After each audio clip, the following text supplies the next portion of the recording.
Namaskar, I am Dr. Anjana Agrawal again with you for Senior Secondary Home Science. आज हम चर्चा करेंगे बहुत ही रेगुलर बट इम्पॉर्टेंट टॉपिक पर कंज्यूमर एजुकेशन। सभी लोग किसी ना किसी वजह से कंज्यूमर होते हैं और उनको आज की तारीख में इतनी ज़्यादा चीज़ें अवेलेबल हैं, इतनी ज़्यादा इन्फॉर्मेशन है, फिर भी कहीं ना कहीं हम ये देखते रहते हैं कहाँ हमें सस्ती चीज़ मिलेगी या कहाँ क्वालिटी में हम मात खा जाते हैं। हमें मालूम नहीं चलता कि कौन सी चीज़ सही है, कौन सी चीज़ नहीं है। And that is one of the reasons why consumer education is very crucial and important. Let us see who is consumer. Everyone is consumer, as I said. Consumers are the people who buy goods and services to fulfill their needs. See, on one side of the bar there are lots of food items there. The person is buying the thing and paying the money to the shopkeeper. Let us differentiate between the goods and the services. So, goods are physical objects. This is a good. This is a good or object which we purchase from any source of selling.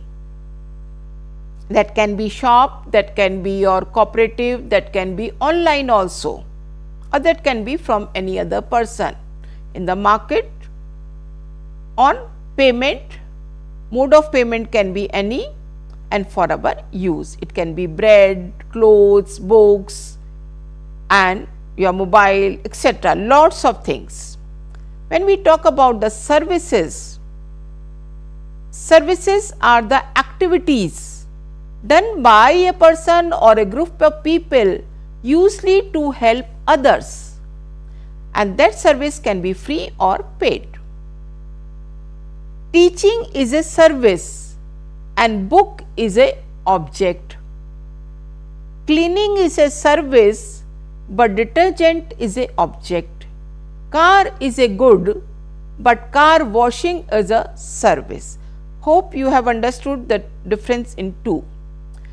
Let us talk about the consumer education. What does it mean? It means to educate the consumer about what, where, when, how and how much to buy, how to use, from where they can bought the things. And Jago Grahak Jago is a very good campaign in India who is giving lot of alertness or education to the people so that they can get lot of benefit. What kind of benefit?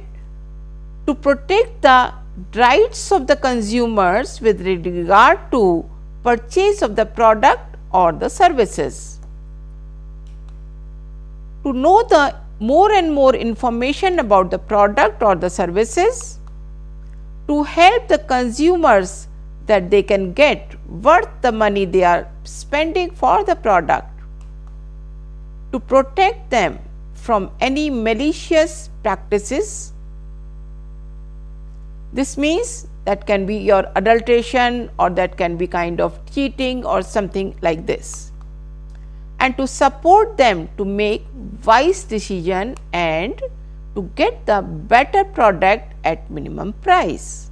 So, these are some of the reasons why consumer education is important. In nutshell, हम ये कह सकते हैं कि consumer की मदद के लिए हम कंज्यूमर एजुकेशन की इम्पोर्टेंस है, जिससे उसको अपने प्रोडक्ट या सर्विसेज जो वो लेना चाहता है, जिसके लिए वो पेमेंट कर रहा है, वो उसको बेहतर से बेहतर मिल सके, उनको अधिक से अधिक जानकारी हो, वो किसी भी गलत प्रकार की प्रैक्टिसेस में ना फंस जाए और अपना बेहतर डिसीजन प्रोडक्ट सिलेक्शन करने में ले सके। अब आते हैं हम कि क्या सी प्रैक्टिसेस है जो कंज्यूमर को फॉलो करनी चाहिए और जिससे उसको बेहतर सामान भी मिलेगा और आराम से वो खरीदारी भी कर सकेगा. That means what to buy. Consumer is always confused what to buy when he enters the mall or the big departmental store.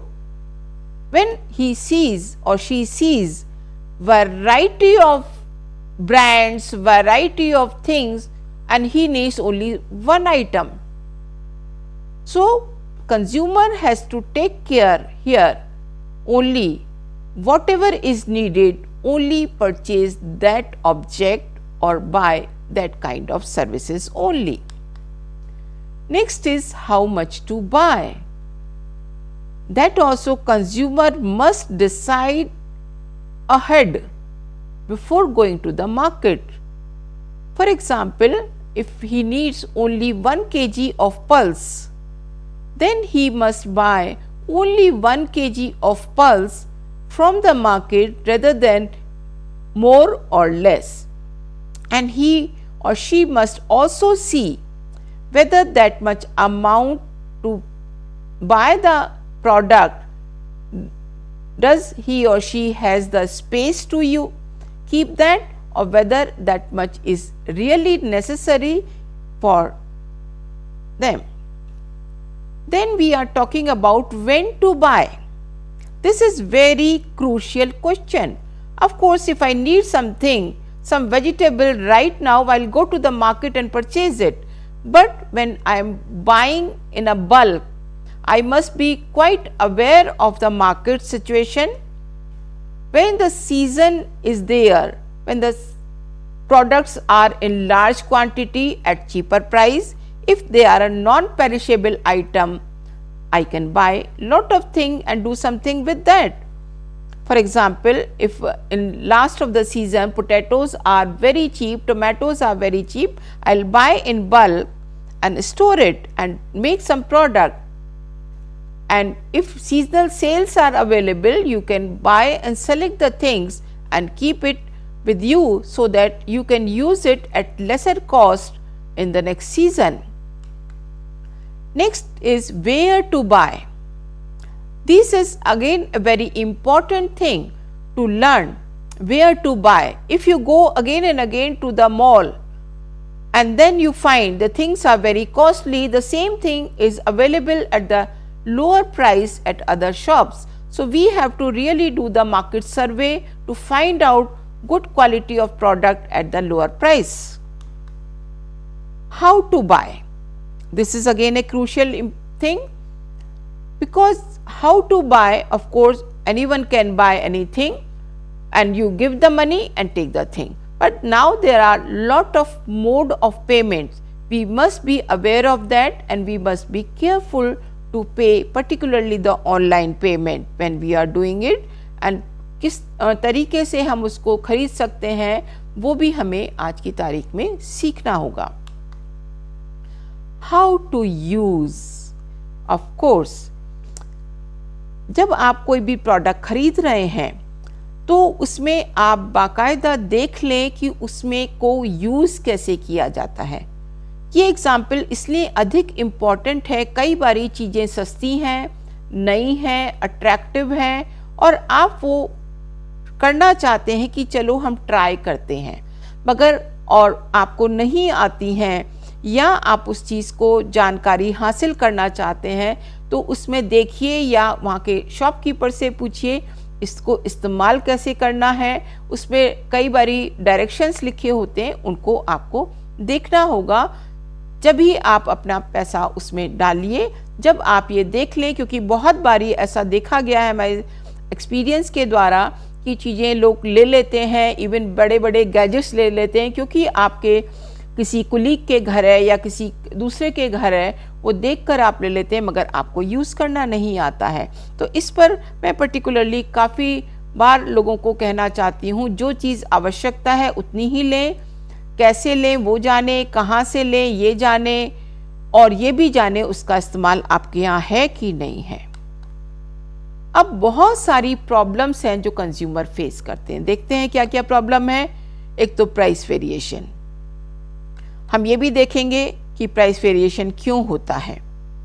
Adulteration एक बहुत बड़ा सवाल है और बहुत सारे लोग कंज्यूमर्स हमें पता भी नहीं चलता है और हम फिर भी चीज़ खरीद लेते हैं, मगर जानकारी के द्वारा हमें काफ़ी चीज़ों को हम चेक भी कर सकते हैं और हम अपने आप को बचा सकते हैं।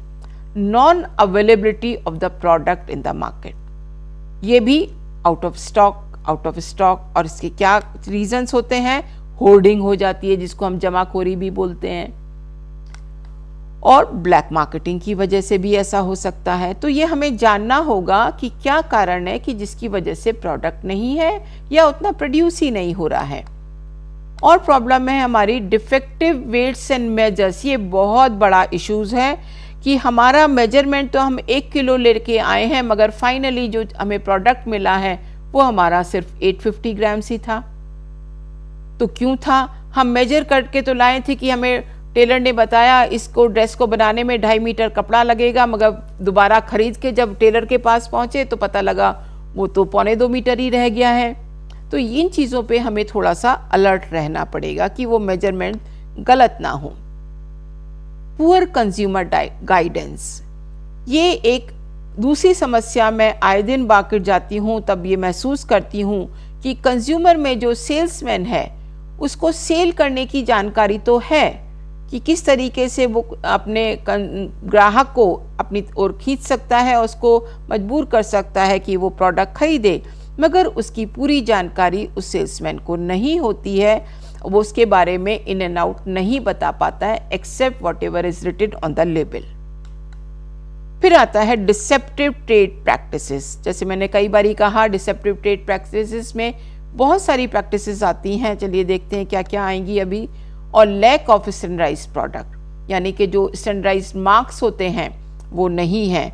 आपको वो चेक करना होगा, सीखना होगा। आज भी हम उन सब बातों की थोड़ी सी चर्चा करेंगे कि किस तरीके से आप उन चीज़ों को देखें, समझें कि क्या क्या स्टैंडर्डाइज मार्क होते हैं। फॉर एग्जांपल एग मार्क होता है, वो किस किस चीज़ पे होगा, दालों पे होगा, तेल पे होगा, उन पे हमें देखना होगा। हमारा FPO होता है, हमारा वुल खरीदने जाते हैं तो वुल मार्क होता है, और घर जब आप आ जाते हैं आप पैसा भी दे देते हैं और मार्क आपने देखा नहीं होता है। तो इसलिए ये कंज्यूमर एजुकेशन की जो आवश्यकता है और कंज्यूमर जो ये प्रॉब्लम फेस कर रहा है, हमने यहाँ पर एक थोड़ी सी प्रॉब्लम सी डिस्कस करी है, मगर जब इन्हीं प्रॉब्लम्स के अंतर्गत आप इनको इलेबोरेट करके जानकारी हासिल करेंगे तो आपको पता लगेगा कि ये सचमुच बड़ी प्रॉब्लम है और शायद हर कंज्यूमर इन प्रॉब्लम से कभी ना कभी तो जूझता ही है। सॉल्यूशंस भी हम जानेंगे क्या क्या हम जूझेंगे। और पुअर क्वालिटी प्रोडक्ट, बाहर से तो बड़ा अच्छा है और आजकल एक और ट्रेंड चल गया, जो भी प्रोडक्ट है आपको सील बंद दे देते हैं और आपको अंदर क्या क्वालिटी है कई बारी मालूम नहीं चलता है। तो इन सब बातों के लिए क्या क्या हम सॉल्यूशन ढूंढ सकते हैं और क्या क्या हम कर सकते हैं, जो इम्पोर्टेंट चीज़ें हैं उनके बारे में चर्चा करेंगे। जैसे हमने बात करी थी कि प्राइस वेरिएशन होता है, तो प्राइस वेरिएशन क्यों होता है? क्योंकि लूज प्रोडक्ट और पैकेज प्रोडक्ट में प्राइस वेरिएशन है। आपकी एक ही लोकेलिटी है मगर इस दुकान पे कोई और प्राइस है और दूसरी दुकान पे कोई और प्राइस है।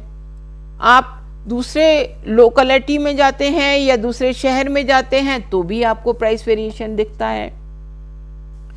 कई बारी प्राइस हाइक हो जाता है, जो कि कई बारी प्याज का, आलू, टमाटर वगैरह जैसी चीज़ों का भी क्रॉप फेलियर होने पे प्राइस हाइक हो जाता है। फिर बातें बरसात ज़्यादा हो गई या ड्राउट आ गया तो क्रॉप हमारी उतनी नहीं हुई है तो उसका प्राइस हाइक हो जाता है। कोई ब्रांड ज़्यादा पॉपुलर है तो वो ज़्यादा, भाई मैं तो, मेरा ब्रांड है फिर भी लोग खरीदेंगे, मेरे ब्रांड के नाम के पैसे देते हैं ना कि प्रोडक्ट के पैसे देते हैं, तो इस वजह से प्राइस वेरिएशन होता है और प्राइस हाइक भी हो जाता है। टाइप ऑफ इंग्रेडिएंट्स यूज्ड, कई बारी क्या होते हैं, जैसे आजकल बहुत आ रहा है कि हेल्दी इंग्रेडिएंट, किसी भी प्रोडक्ट पे इम्यून बूस्टिंग लिख देंगे, किसी के उस पे लो कोलेस्ट्रॉल लिख देंगे, किसी पे कुछ लिख देंगे। जब आप उसको पढ़ते हैं तो उसकी क्वांटिटी, जो लोग जानकारी हासिल इसी पॉइंट पे करनी होती है कि उसके आप इंग्रेडिएंट देखें। क्या आप समझते हैं कि आप 2 या 4 ग्राम ओट्स पाउडर डालने से उसकी कॉस्ट इतनी ज़्यादा डबल हो जानी चाहिए? तो आप किसी और फॉर्म में ओट्स को इस्तेमाल कर सकते हैं। आप इतनी हाई प्राइस ओट्स कुकीज़ को क्यों देते हैं। इसी तरीके से वो धीरे धीरे आपकी मार्केट वैल्यू तो बढ़ती जाती है उस प्रोडक्ट की, मगर आपकी कॉस्ट ही ज़्यादा, आपको ज़्यादा कॉस्ट देनी पड़ती है उसी प्रोडक्ट की। तो क्यों ना वो इंग्रेडिएंट्स को भी हम ध्यान से देखें, क्या ये वर्थ है उतना ज़्यादा कॉस्ट देना। क्या हम अगर रॉ प्रोडक्ट लेके आएंगे तो हम उसको अगर अलग तरीके से इस्तेमाल करेंगे और हम सस्ती चीज़ को खरीद सकते हैं। हम एक छोटे से इंग्रेडिएंट पे सिर्फ लेबल और ब्रांडिंग करने के लिए कॉस्ट नहीं देना चाहते। ये हम तय करेंगे एज ए कंज्यूमर। कब तय कर सकते हैं? जब हमें इस बात की जानकारी होगी। फिर आते हैं क्वालिटी ऑफ प्रोडक्ट। क्वालिटी एक ऐसा शब्द है जो आप कहीं पे मेजर बहुत आसानी से हो सकता है।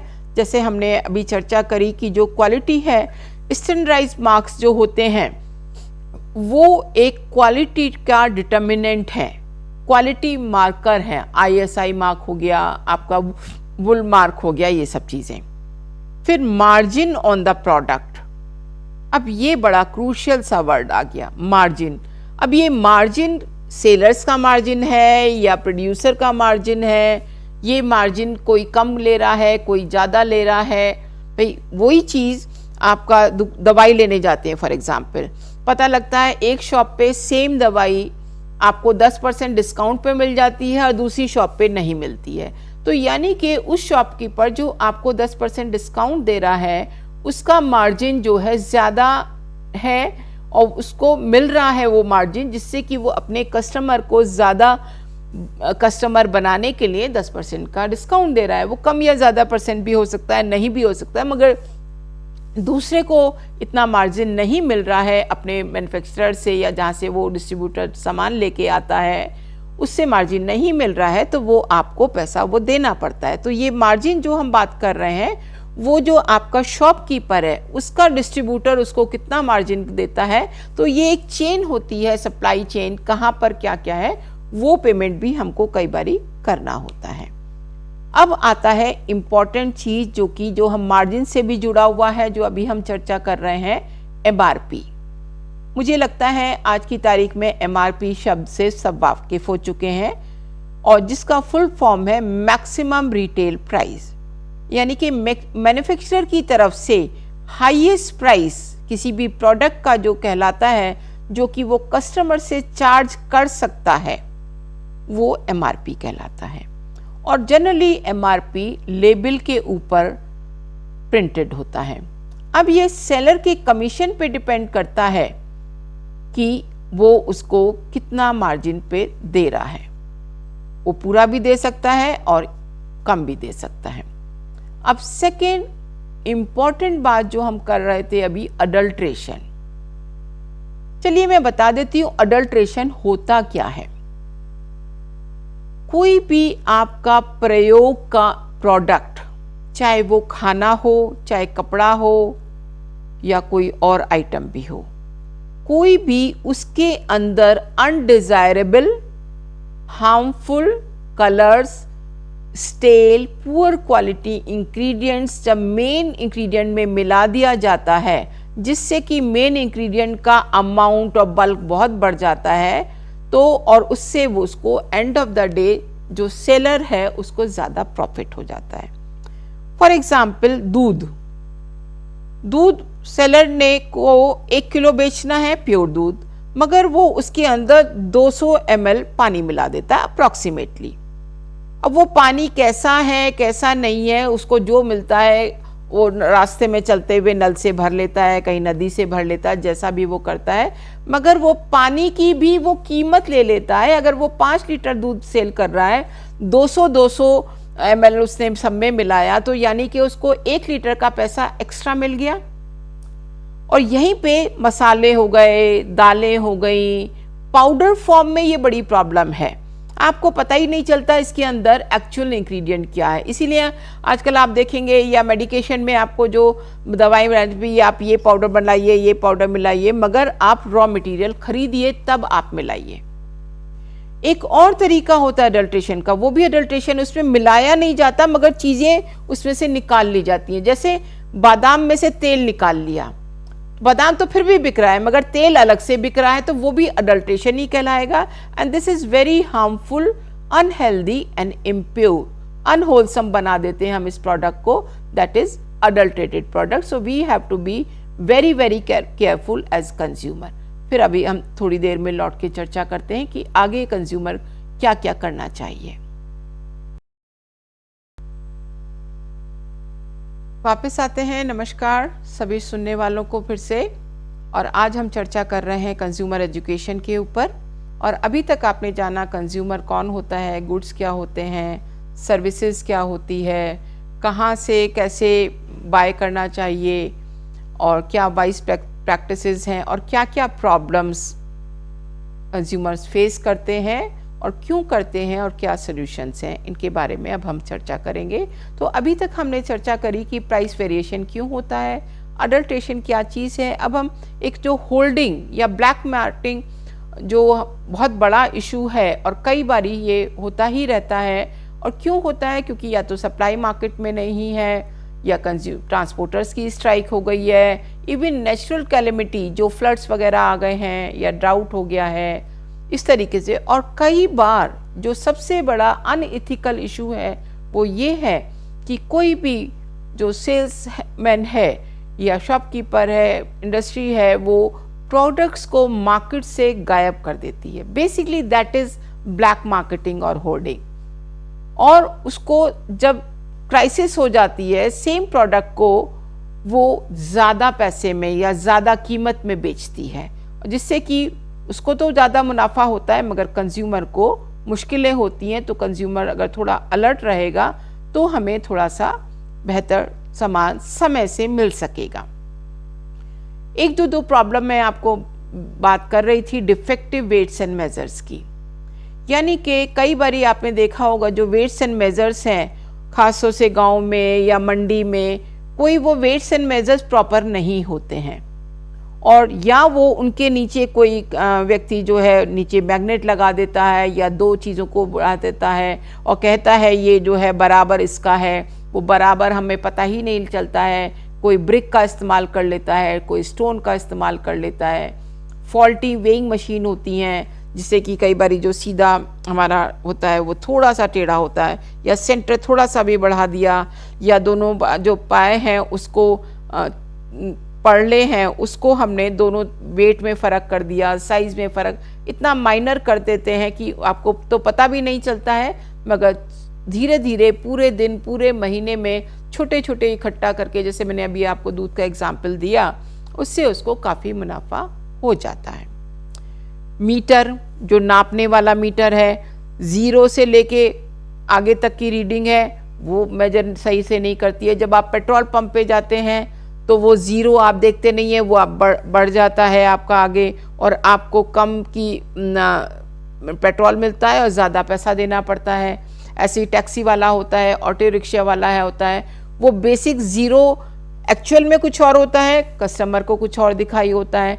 तो इस तरीके से अगर कस्टमर जो है जानकारी हासिल करेगा, फॉर एग्जांपल वो रोज़मर्रा जाता है 5 किलोमीटर, एक दिन उसी रास्ते से जाने पे एक ऑटो रिक्शा वाला उसका 50 रुपये ले लेता है और दूसरा वाला उसको 70 रुपये लेता है, तो पता लग जाता है कि भाई उससे क्यों ज़्यादा लिया जा रहा है, क्योंकि वो बराबर का रास्ता है। तो यहाँ पे कंज्यूमर को थोड़ा सा अगर अलर्ट होंगे तो वो बात तय हो जाएगी और उसको रोज़मर्रा एक्स्ट्रा पेमेंट वेस्ट नहीं करना पड़ेगा।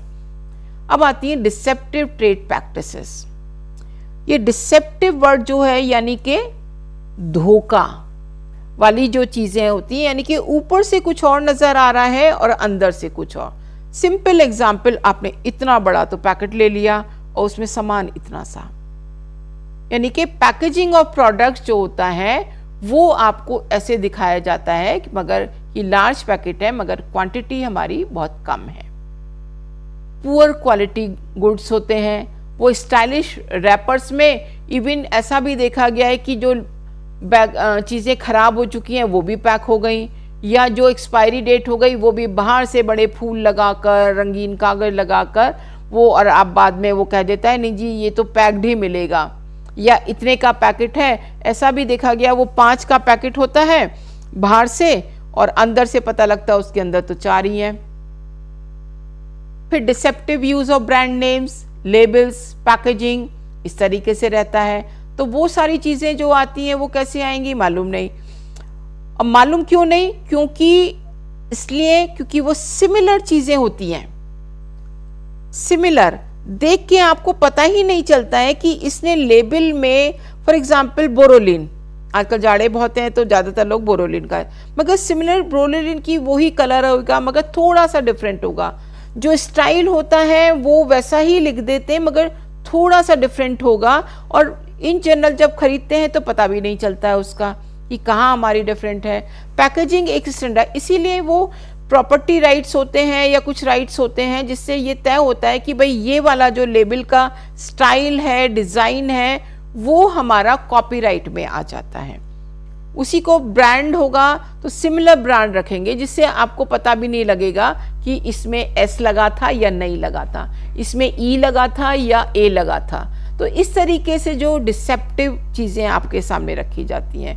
एक्सपायर्ड आर्टिकल, अब कंज्यूमर को अगर आदत नहीं है कि एक्सपायरी डेट देखे, और कई बारी क्या होता है कि आप एक्सपायरी डेट तो देख लेते हैं मगर आप ये नहीं सोच पाते हैं कि ये तो चीज़ मेरी अगले 6 महीने तक इस्तेमाल होनी है मगर ये एक्सपायरी डेट तो सिर्फ 1 महीने बाद ही है। तो you have to be very very careful for all these activities, and that is where the consumer role begins. You have to be alert and save yourself to get in the trap of your shopkeeper or whoever is selling the article. Now consumer guidance बहुत poor है। क्यों poor है? जैसे मैंने आपको पहले भी example बताया और यहाँ पर भी मैं एक एग्जाम्पल शो कर रही हूँ। आप बाजार में गए और बहुत सारी चीज़ें आजकल जो छोटे छोटे दुकानदार हैं उनके यहाँ भी मिल जाती हैं। च्यवनप्राश भी लेने गए आप, मुलहट्टी भी लेने गए, गिलोय भी लेने गए और बहुत सारी चीज़ें, चने लेने गए, जो भी आपने लेने गए उस दुकान पे सब चीज़ अवेलेबल है। मगर जब आप पूछते हैं उससे, ख़ास तौर से चूँकि आजकल हमारी हेल्थ के ऊपर काफ़ी लोग थोड़े अलर्ट हो गए हैं, न्यूज़ में काफ़ी चीज़ें आने लग गई हैं, जानकारी हासिल होने लग गई है, मगर फिर भी आप अगर उस दुकानदार से पूछेंगे कि भाई इस जो चीज़ आप बेच रहे हो इसका क्या हेल्थ बेनिफिट है। कुरमुरा वो बेच रहा है जिसको पफ राइस भी कहते हैं, या अलग अलग प्रदेशों में अलग अलग इसका नाम है, कोई लैया बोलता है, कोई मूरी बोलता है, व्हाटएवर इट इज। ये एक एग्जाम्पल है सिर्फ। तो इसको जब भाई इसका क्यों खाना चाहिए इसको, तो वो दुकानदार को नहीं पता, भाई ले जाते हैं लोग, खा लेते हैं, ठीक है, मुझे क्या पता। तो दुकानदार आपको इस तरीके की जवाब देता है। जब आप कोई मशीन लेने जाते हैं, जब उसके डिटेल्स पढ़ते हैं तो उसके बारे में जानकारी हासिल करना चाहते हैं तो दुकानदार को नहीं पता होती है। तो इस तरह की जो चीज़ें होती हैं वो कई बारी आप ट्रैप में आ जाते हैं। कॉस्मेटिक्स एक बहुत बड़ा चीज़ें हैं और आप आजकल वो हेल्थ प्रोडक्ट्स बहुत आ रहे हैं मगर सेलर्स को नहीं पता है, जो उस पर लिखा होता है वो रटा हुआ होता है, जरा सा भी क्रॉस क्वेश्चनिंग कर देते हैं तो वो दुकानदार को नहीं पता होता है। और सिर्फ दुकानदार ही नहीं, आजकल तो डोर टू डोर सेलिंग भी है, आपका फ़ोन पे भी सेलिंग होती है, बहुत सारे रूट आ गए हैं, ऑनलाइन मोड आ गए हैं, मगर सेलर्स को नहीं पता कि वो क्या चीज़ है, क्यों लेना चाहिए। तो इसलिए कंज्यूमर का बहुत बड़ा रोल है कि उस चीज़ के बारे में पहले से इंफॉर्मेशन गैदर करे जिससे कि वो सही डिसीजन ले सके।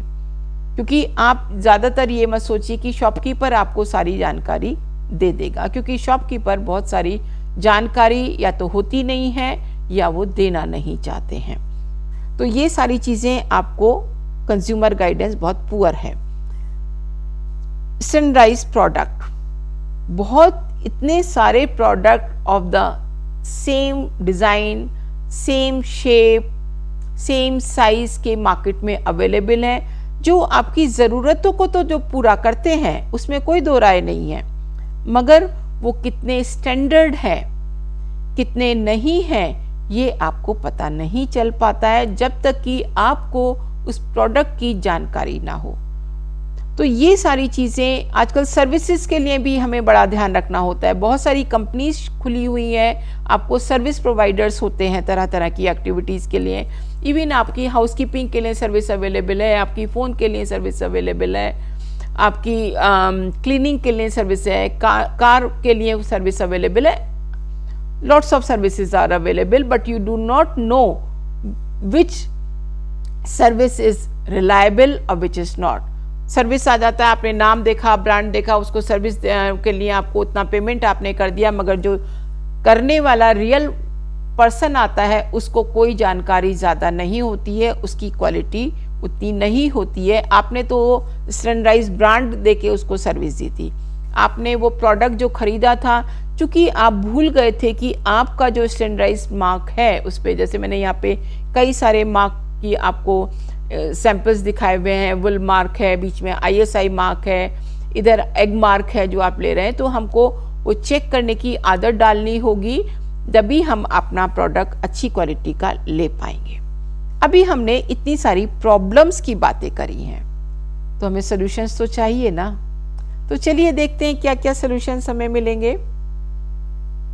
सबसे पहले, conduct the market survey and gather more information. जैसे मैं आज लगातार इस बात को किसी ना किसी फॉर्म में बताती आई हूँ। सबसे पहले यानी कि आप खुद उस प्रोडक्ट के बारे में जो आप खरीदने जा रहे हैं उसकी जानकारी हासिल करें। और आजकल जानकारी के लिए बहुत सारे प्लेटफॉर्म हैं। ज़्यादातर लोग अब मोबाइल का इस्तेमाल करने लग गए हैं, नेट का इस्तेमाल करने लग गए हैं। तो आप या जिसने जो यूज़ कर रहा है माउस टू माउस भी आप उसके बारे में जानकारी हासिल कर सकते हैं, और शॉप टू शॉप जाकर भी आप जानकारी हासिल कर सकते हैं। जानकारी क्या लेनी है आपको, उसका क्वालिटी क्या है, उसका यूज़ क्या है, उसका प्राइस रेंज क्या है, ये आपके यहाँ इस्तेमाल है या नहीं है। तो इन सारी जो आपकी आवश्यकताएं, जैसे अभी हमने बहुत अच्छे वाइज बाइंग प्रैक्टिसेस के बारे में बात करी थी, तो उन सबको आप इसमें सेटिस्फाई करिए।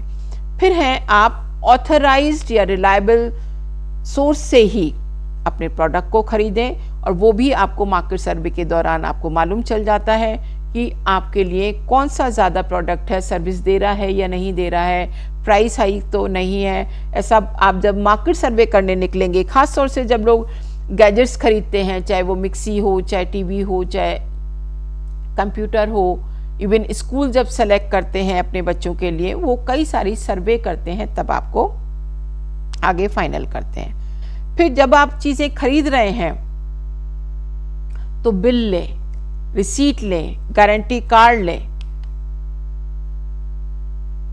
और प्रॉपरली पैक्ड और लेबल्ड प्रोडक्ट लें। वेट और एक्सपायरी डेट चेक करना बिल्कुल ना भूलें, ये बहुत इंपॉर्टेंट है। Don't get deceived by the sales tricks. अभी हमने बातें करी कैसे आपको सेल्समैन आपको बताते हैं इसकी ये अच्छाई है, ये अच्छाई है, आपको बातों में इतना ज़्यादा उलझा लेते हैं कि आप असली चीज़ देखना भूल जाते हैं। तो वो आपकी जिम्मेदारी है कि आप उन चीज़ों को देखें। फिर हमेशा क्वालिटी पर ध्यान दीजिए, क्वांटिटी पे नहीं, सस्ते पे भी नहीं। क्यों? क्योंकि आपको प्रोडक्ट सिर्फ अभी इस्तेमाल नहीं करना है, आपको वो प्रोडक्ट कई महीनों तक, कई साल तक इस्तेमाल करना है।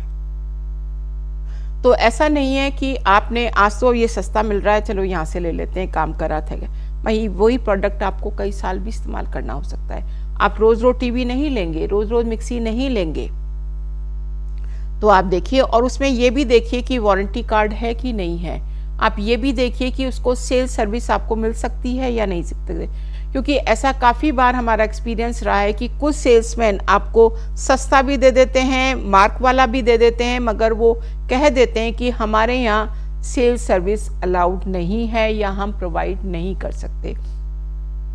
हालांकि इसके यूनिट आजकल काफ़ी कस्टमर सर्विसेज अलग से देनी, कांटेक्ट करना पड़ता है, वो शॉपकीपर ने अपनी रिस्पॉन्सिबिलिटी से फ्री हो जाता है, मगर ये चीज़ें आपको देखनी होंगी। कई बार ये देखा गया है कि हमको सेल सर्विस मिल जाती है, तभी हम काम आसानी से क्योंकि कई बार हमें मालूम नहीं होता कि भाई कौन सा बटन, उसने बता तो दिया होता है मगर चीज़ें भूल जाते हैं। समझ नहीं आती है, या आपके परिवार में जो या कोई और यूज़र कोई और होता है, परचेज़र कोई और होता है, तो वहाँ पर भी डिस्क्रिपेंसीज हो जाती हैं। इसलिए ये चीज़ें बहुत इम्पॉर्टेंट है। कोई भी अनट्रेड या अनफेयर प्रैक्टिस हो, उसको आप अथॉरिटीज़ को रिपोर्ट कर सकते हैं, जो भी कंसर्न्ड अथॉरिटीज़ हो कि भाई ये जो है टोटलिंग में गलत है, इसमें हमारा ये सही मेजरमेंट सही नहीं है। तो सबसे पहले जो वहाँ का उस शॉप का ही जो अथॉरिटी होती है, तो कई बार जो सेल्समैन हैं वो शॉप में टहलते रहते हैं, जो मेजर जो मालिक होता है वो वहाँ पर प्रेजेंट नहीं होता है। मगर जब भी आपको लगे कुछ अनफेयर है आपके लिए या कुछ आप बात करना चाहते हैं, तो आप हमेशा अथॉरिटी से बात करिए। अब आते हैं राइट्स एंड कंज्यूमर रिस्पॉन्सिबिलिटीज। हमेशा ये याद रखिए कि कोई भी अगर आपके अधिकार हैं तो आपका रिस्पॉन्सिबिलिटी भी है। जैसे हमने जागो ग्राहक जागो के बारे में बताया, और इसमें नीचे एक नंबर भी दिया हुआ है, जो नंबर है 1800-11400 करके। तो इसको भी आप रिपोर्ट कर सकते हैं। जैसे मैंने अभी चर्चा करी कि आप अथॉरिटी को बताएं अगर आप किसी वजह से भी ट्रैक में आ गए हैं तो। और अपनी जो हमने ये भी चर्चा करी कि कौन कौन सी चीज़ें हैं जिससे आप अपनी प्रॉब्लम सॉल्व कर सकते हैं। तो वो जो प्रॉब्लम आप सॉल्व कर सकते हैं वो आपकी रिस्पॉन्सिबिलिटीज़ हैं। तो देख लेते हैं क्या क्या रिस्पॉन्सिबिलिटीज़ हैं। आप लेबल पे देखें, मैंने अभी ये सारी आपको बताई हैं as a solution, and these are solution because they are your responsibilities. So look at the label for price, expiry date etcetera. Cash memo लीजिए, आप उसको संभाल कर रखिए, क्योंकि अगर कई बारी आपको उस गुड्स में या सर्विस में प्रॉब्लम आएगी तो वो कैश मेमो बहुत मैटर करता है। अगर आपको किसी वजह से वो रिटर्न भी अगर आपको करना है या चेंज करना है, या आपको किसी भी कंज्यूमर फोरम पे किसी वजह से शिकायत करनी पड़ रही है, तो कैश मेमो की बहुत इम्पोर्टेंस है। और जब आप अपना बजट बनाते हैं तो भी आप कैश मेमो के में आप ध्यान में रखते हैं कि भाई ये चीज़ हमारी इतने समय में पैसे में आई है, तो किस तरीके से हम अपना बजट बनाएं। और गवर्नमेंट एडवर्टीजमेंट करती रहती है तरह तरह से, कंज्यूमर कैसे प्रोटेक्ट करते हैं, और अगर एक्सप्लॉयटेशन हो रहा है तभी भी आप अपनी वॉइस रेज कर सकते हैं। अगर क्वालिटी के लिए देखें, ब्रांड पे ना जाएं, ये मैं आपको बार बार बोला है मैंने। और इसके अलावा आप कभी भी जो आपको फॉल्ट है किसी चीज़ में, तो आप परेशान ना हो, 3R का इस्तेमाल करें। 3R क्या है? Repair, replace and refund. यानी कि आप अपना प्रोडक्ट लेके उसके पास जाएंगे, मेरा ये अगर काम नहीं कर रहा है तो पहले तो मैं देखूंगी भाई ये काम नहीं कर रहा है, तो पहले शॉपकीपर इसको रिपेयर करना चाहेगा। अगर रिपेयर भी नहीं हो रहा है तो रिप्लेस करेगा। अगर रिप्लेसमेंट के लिए भी अवेलेबल नहीं है तो वो आपको रिफंड करेगा। तो इन सब बातों के लिए आपको अलर्ट होना होता है। चलिए देखते हैं कंज्यूमर के राइट्स कौन कौन से हैं। Right to safety, safety right होता है हमारा, क्या कि हम कोई भी प्रोडक्ट ऐसा ना हो जो कि हमारे लिए सेफ ना हो। फिर हमारा टू बी इन्फॉर्म, जो कि हमारा राइट है, तो यानी कि आप जगह जगह उस पर लेबल को आप देखें, वही आपके लिए इंफॉर्मेशन है। फिर राइट टू चूज, यानी कि जो मार्केट में अवेलेबल है, नोबडी कैन स्टॉप यू कि आप ये लें या ले लें, जो अभी आपकी इच्छा होती है वो आप सेलेक्ट कर सकते हैं। राइट टू बी हर्ड, जो भी आपकी प्रॉब्लम है, कंज्यूमर फोरम्स होते हैं वहाँ पे आपकी बात सुनी जाती है।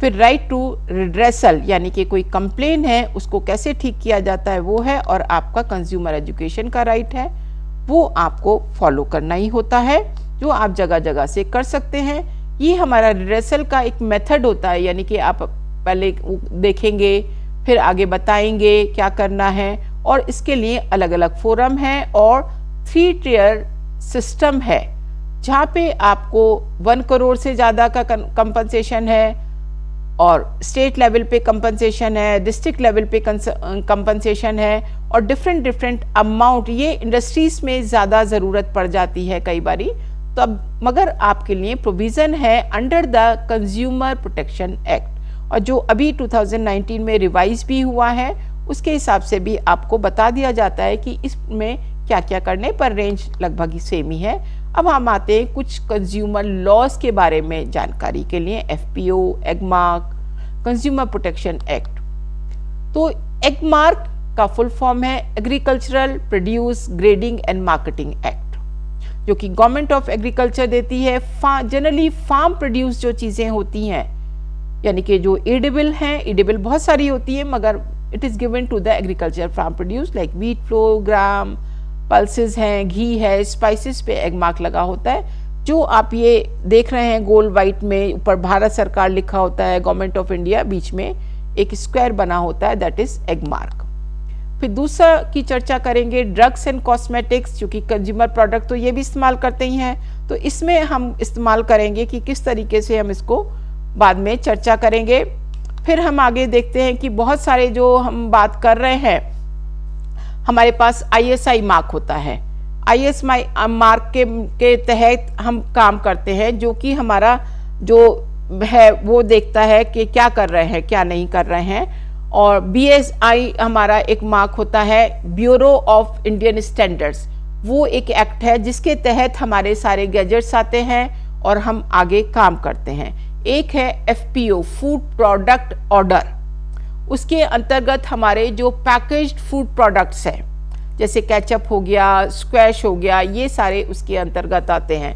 फिर हमारा प्रॉब्लम आता है कि ये प्रोडक्ट जो है, काफ़ी सारे जो पहले जैसे एक प्रिवेंशन ऑफ अडल्ट्रेशन एक्ट बना था, जो हमारा 1954 में बना था, अमेंड होता रहा था, मगर 2006 में आके ये एक नया चेंज हो गया, जो कि हमारा FSSI कहलाता है, यानी कि फूड स्टैंडर्ड्स अथॉरिटी एक्ट होता है। जो हमने बात करी अभी आपके लिए, वो है हमारा food safety standard authority of India, जिसका ये मार्क है। और आजकल आप ये मार्क हर दूसरे खाने के प्रोडक्ट पर देख सकते हैं, जो कि ये इंश्योर करता है कि आपका प्रोडक्ट गुड क्वालिटी का है, हेल्दी है, अडल्ट्रेटेड नहीं है या उसका नहीं है। ये तरीके के जो मार्क हैं, इस पे आप काम करते हैं। जो आपके मार्क हॉल मार्क है, हॉल मार्क आपका दिया जाता है आपके जो ऑर्नामेंट्स हैं, यानी कि प्रीशियस आर्टिकल्स हैं, उसके लिए हॉल मार्क दिया जाता है। सिल्क के ऊपर एक और गवर्नमेंट का हमारा मार्क होता है, वो मार्क दिया जाता है।